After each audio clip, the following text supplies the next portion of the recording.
Hi, welcome to another beautiful episode of Kitchen Revelations. Today I've come up with a sponge cake, a basic sponge cake recipe. It has been one of the most requested recipes by my subscribers. It can be used as a base for making cakes and pastries, or you can even enjoy it as a simple tea time cake. So without wasting much time, let's quickly get on to the recipe.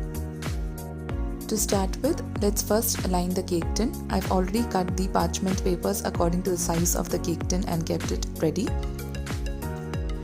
So using a brush, I'm going to just grease the tin with some oil. Now why I'm asking you to do this first, because once the batter is ready, you should not leave batter for a long period of time outside because it will affect the texture of the cake. So in order to avoid wastage of time and to get things done faster, prepare the cake tin and then go on for preparing the batter. So I finished greasing the cake tin with oil. Now I'm going to place the parchment paper inside this cake tin. If you do not have parchment paper, instead of placing the paper, you can dust in some maida or all-purpose flour and keep the cake tin aside.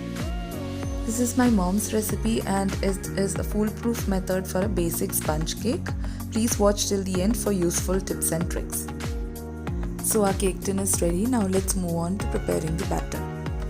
This is just to show you all the ingredients required for making the cake batter have been measured using this kitchen scale. Link for it has been given in the description box below. So I've measured here 100 grams of maida, 100 grams of sugar, 1 egg and 1 Amul unsalted butter. Next, I'm going to take a mixing bowl. On top of it, I'm going to place a sifter or a strainer.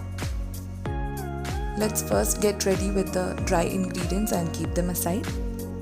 So here I'm going to add the 100 grams of all-purpose flour or maida onto the strainer. Next, I'm going to add 3/4 teaspoons of baking powder. It is teaspoon and not tablespoon. Next, I'm going to add a pinch of salt. Now strain all the ingredients. This step is done to ensure that baking powder reaches to all the parts of maida or all-purpose flour.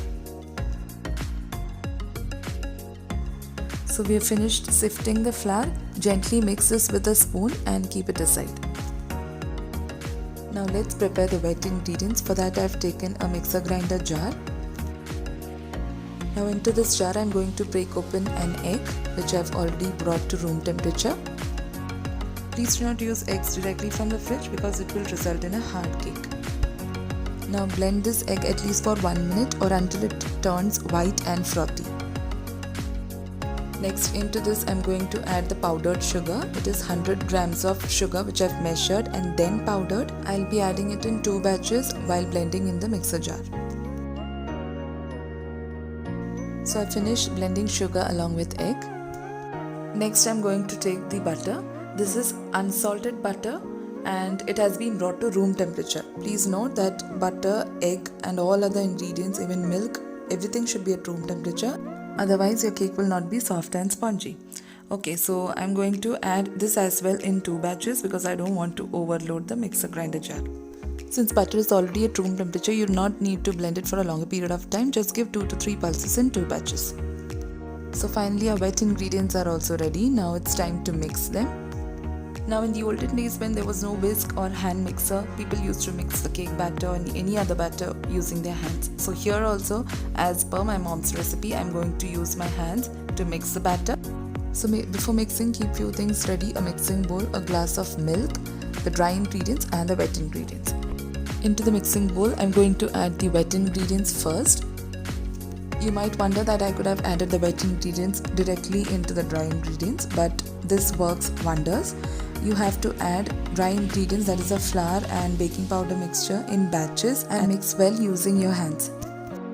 So here I'm going to add the first 2 to 3 scoops and mix gently with my hands. If you're new to this channel, please do not forget to subscribe and click on the bell icon next to it for regular updates. Click on the all option so that you get updates as and when I post. Also, if possible, please do share this video among your friends and ask them to subscribe. In this way you can help me grow my channel. So I've already added 2 batches of the dry ingredients into this wet mix. I'm using my hands and I'm using it in a circular motion to mix the flour. Now I'm going to add a little bit of milk to this mixture because I feel the batter is little tight. The milk has been boiled and cooled and it is at room temperature. So finally I'm going to add the remaining dry ingredients into the batter. Mix and see if it requires more milk. The batter is really dry, so I'm going to add little more milk into this mixture.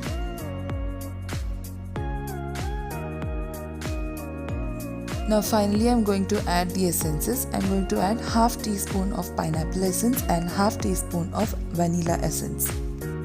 You can add the essences of your choice. Now mix this really well again with your hands.